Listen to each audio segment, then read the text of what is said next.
Nous allons appliquer sur l'assemblage qui est entamé ici une technique d'assemblage cinématique où on va définir en fait des liaisons mécaniques entre les pièces.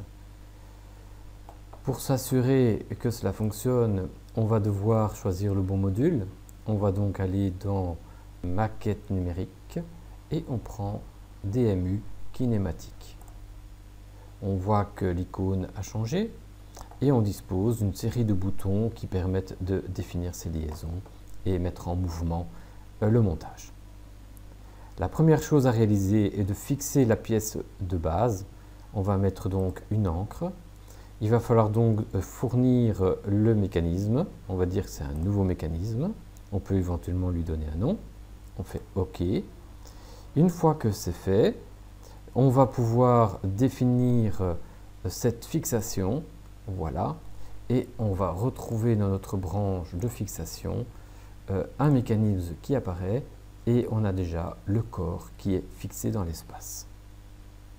Une fois que c'est fait, nous allons définir une série de liaisons. Pour ce faire, on va aller chercher les liaisons mécaniques cachées derrière ce panneau de boutons. Voilà, nous avons une liaison pivot, une liaison prismatique, une liaison cylindrique, une liaison plutôt du type vis. Vous avez également les liaisons planes, une rigidité entre pièces quand elles ont exactement le même degré de liberté, les mêmes types de mouvements, etc., etc. Différentes liaisons. Pour bien comprendre, on va par exemple prendre l'excentrique. Je vais lui mettre une liaison pivot avec le corps. L'excentrique, c'est cette pièce-ci. On me demande la ligne de l'excentrique. Je vais prendre la ligne de l'excentrique et je vais dire que cet axe d'excentrique est lié avec l'axe du trou qui l'accueille. Il me faut définir également deux plans. Je vais donc définir les plans de contact. Je vais prendre d'abord le plan de contact de l'excentrique. Attention de ne pas s'en tromper de plan, c'est cet épaulement-ci qui est en appui avec cette face-là. On va faire un OK. Quand on a fait cela, la liaison a été créée. Malheureusement, il l'appelle révolution ici, alors que c'est aussi un pivot. Pour ce faire, il a défini une coïncidence et un décalage. On reconnaît en fait ces contraintes qu'on a déjà vues dans l'assemblage statique. On retrouve ces fameuses contraintes d'ailleurs ici. La fixation du corps et les deux contraintes qui permettent de définir la liaison pivot ou révolution, malheureusement traduite ici comme ça. Ce qui veut dire qu'il ne faut surtout pas toucher aux contraintes qui sont créées ici, puisqu'elles sont liées avec les liaisons qui sont là. C'est comme un assemblage statique, on constate que les pièces n'ont pas encore pris leur place. Si on veut absolument mettre en position maintenant les pièces, il va falloir faire une mise à jour.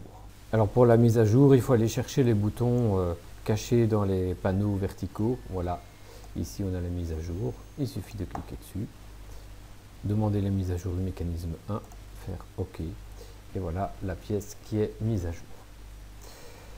Évidemment, avec la coïncidence, on n'est pas toujours certain de la bonne position des pièces. Ici, effectivement, il y a coïncidence entre l'épaulement, mais mauvaise orientation.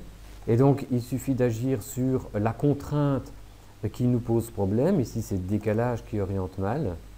Vous avez une double flèche ici. On peut encore déployer là.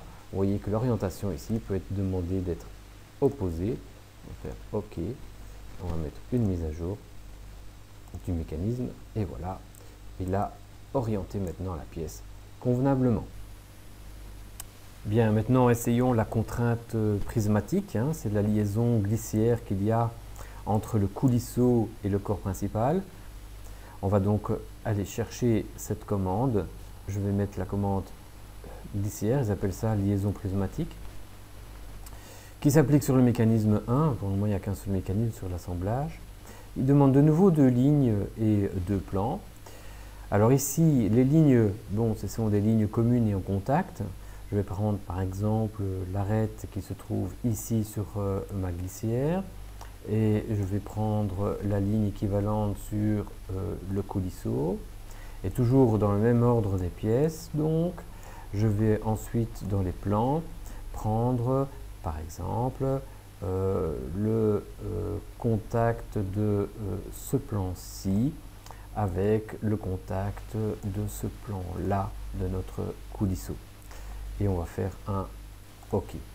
Une petite mise à jour pour positionner dans le mécanisme 1 le coulisseau. Voilà le coulisseau qui est positionné. On peut poursuivre le travail en liant maintenant notre manivelle avec le coulisseau par l'intermédiaire de la bielle. Ici, il faut faire attention, il y a en réalité deux liaisons. Je vais prendre ma bielle, je vais aller la déplacer pour mieux visualiser ce qui se passe.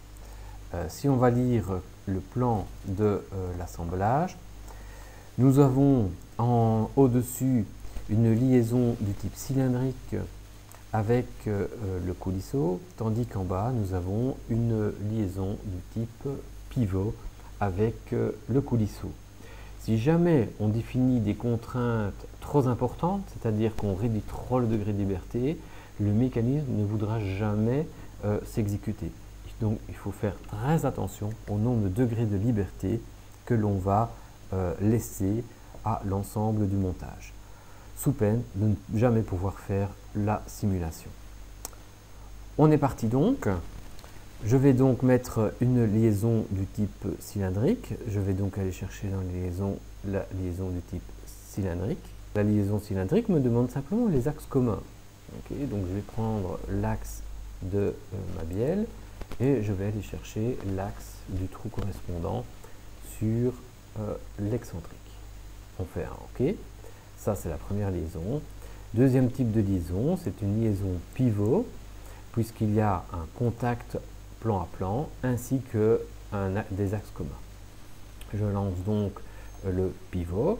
Je vais définir cette fois-ci l'axe commun du trou de bielle avec l'axe commun de l'excentrique. Puis ensuite, je vais donner un plan commun bielle en contact avec un plan de notre coulisseau. Une fois que c'est fait, je vais faire OK, une mise à jour, de manière à lier dans le mécanisme maintenant tous ces éléments sur base des liaisons mécaniques.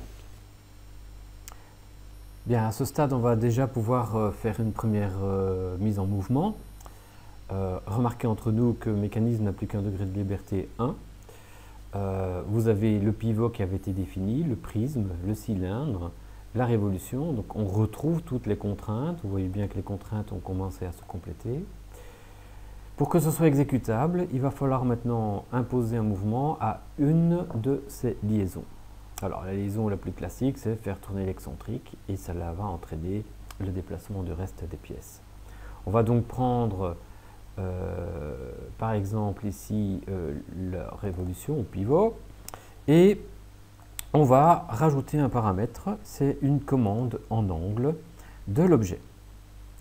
Alors on va par exemple ici le faire bouger de 0 à 360 degrés et on fait OK. Voilà, ça c'est la récompense.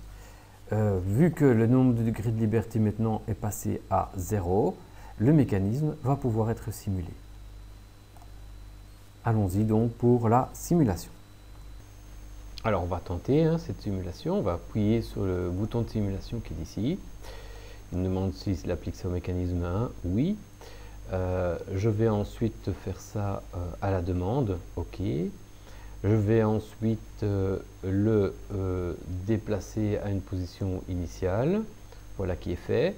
Et ensuite, eh bien, je vais exécuter le processus. Et voilà la commande qui se réalise. Je peux donc revenir en arrière, revenir en avant. Je peux donc revenir et faire bouger et je vois qu'effectivement la liaison, toutes les liaisons sont effectives.